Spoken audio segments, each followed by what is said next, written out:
What is going on, everyone? My name is Jared. Welcome back to TechWorks.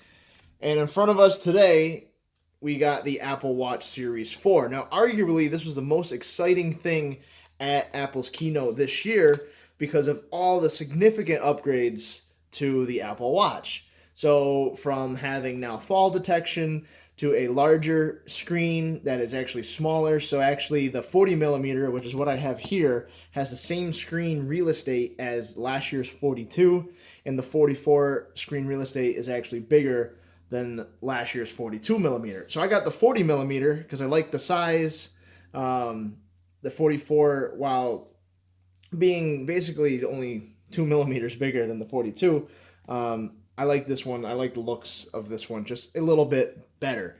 So other things that change, like I said, you have fall detection. They have the announcement that they're going to have EKG support. There was a lot of different things happening, and actually they've reported it's better repairability now. So a lot of really cool, nice updates to the Apple Watch, which again has always been one of my favorite Apple products. Even over their iPhones, I still say that the Apple Watch is a more significant piece of tech for them now. Let's open this up. The packaging has changed. It comes in like a two-part case here. Take the plastic off. Make sure the cat doesn't get it. Shout out to Nala. Helping me unbox as always.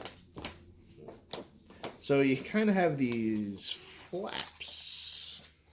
There you go. You're gonna unflap it and unwrap it. Oh, that's kind of cool. I like this. So they have all the different watch bands and then the watch face in here. That's kind of cool. I like the packaging. So there's all the different straps and cases and things that you could have. All right.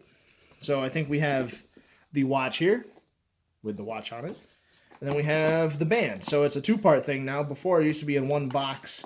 You'd have everything. Now it's a two-part because there's a lot of different configurations. You can actually buy it with like the sport loop attached or the stainless steel bands. So it comes in a lot of different options now.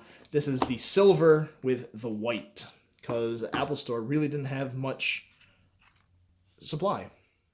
So here you go. This is the actual watch. Comes in a nice little velvet Alcantara thing. And there it is. So the back also changed a little bit. It definitely looks a lot different compared to last year's. That sensor is different. Before it had like the 4 cross dots. Now it's got this really shiny finish to it. So there's that. The side, you can see that is little shiny spot on the crown is where the EKG support would be. You have your normal back button, your crown, your microphone, and the speaker is now bigger. So that's kind of cool. So we're going to set that to the side. We're going to see what else we got. So normally you have your charger and you have your Apple Watch magnetic charging cable. But mine, for my other watch, is already out. So I'm just going to leave those right there. Let's open up the strap. This is basically the same strap as you've always seen. This is just the white sport. Now, all your old straps will fit. So, like, I have a lot of my old, like, Nike straps, the Nike Sport Loop straps. All those will still fit just like they used to. So, if you guys are upgrading or changing or whatever, it doesn't really matter. It is going to fit. So, let's see. We need this one, and we need the large one. So, we'll put that to the side and strap it up. And meanwhile, I'll turn that on. Perfect. So there you have it. That is the new look. So like I said, it's pretty much, the same sort of style, but the watch is thinner. Now I would compare it to my other watch, but I traded it in at the Apple Store when I bought this. It's thinner, but not much thinner. And there you have it. So this is silver. My other one was space gray. Figured why get the same color because it will look the same. So there you go. So I'm going to set this up real quick and I will be right back. All right, so there you go. That is the new infographic face, and that's only on the Apple Watch Series 4. As you can see, there's tons of information, and obviously I set it up wrong because I have two date settings on my watch. It says Saturday the 29th and Saturday the 29th, so I'll fix that in just a second. But The setup was really fast. I've actually noticed it was a lot faster than the other times that I've used the setup on Apple Watch. Sometimes it takes a really long time for you to sync apps. So when you take it off, obviously you can set a passcode to allow you to use it to adjust what's going on in the face. Just hold down on the face, you hit customize, and being that I already have the date there, we're not going to do that. I already have heart rate, there's heart watch, the moon, music, solar system, for whatever reason, UV index, walkie-talkie, weather, workout. Let's see what we need. World clock. Tons of different options for this face. You can literally put all the information you could ever possibly want. So it's kind of overwhelming. Do auto sleep? Nah, don't know what that is. I already have an. Let's see. Actually, we will do this one. I'll just turn this one off. Perfect. Beautiful. Now it's not as cluttered. So there you go. So that's one of the new ones.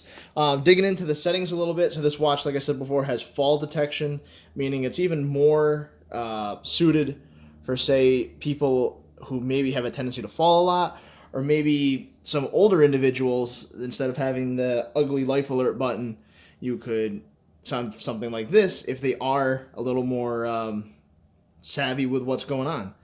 So with that said, in your iPhone, once it focuses, there you go. You scroll down in your Apple Watch settings, you go to emergency SOS.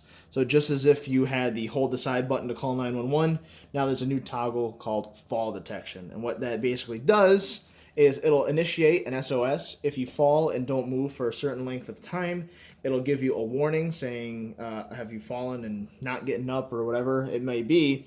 You have to tap on your watch to say yes, no, or whatever. And then if there's no response, it will then call 911. Other things new in the Apple Watch, this isn't new to the 4th generation, but new in WatchOS 5 is walkie-talkie, which if you're old enough to remember the Nextel phone days of push-to-talk, you'd push a button, you know, basically like a long-range walkie-talkie. That's going to be the same thing, but with your watch. So if you have a friend that's running WatchOS 5, you can start a little walkie-talkie conversation, which is a push-to-talk with your watch. So that's kind of cool. And other than that, it's the same Apple Watch that you really know and love. I would say that if you have a Series 3, it's not necessarily crazy worth the upgrade. I'd say it's definitely thinner, smaller, and overall more polished. But if you are someone that maybe has a Series 1 or Series 2, I would definitely say if you're thinking about upgrading, now is definitely the time. There's a lot of new features. Still has the great water resistance the Series 3 had. And that's, you know, honestly, that's about it for right now. The packaging was cool. At first I was like, wow, they kind of cheaped out with just like this paper coating on it. But I did like how they did it. It has all the watch faces inside. That was really nice. So far, I'll get back to everyone with battery life, how it works out, if I notice anything different, good, bad, or whatever. And we will see you all in the next video.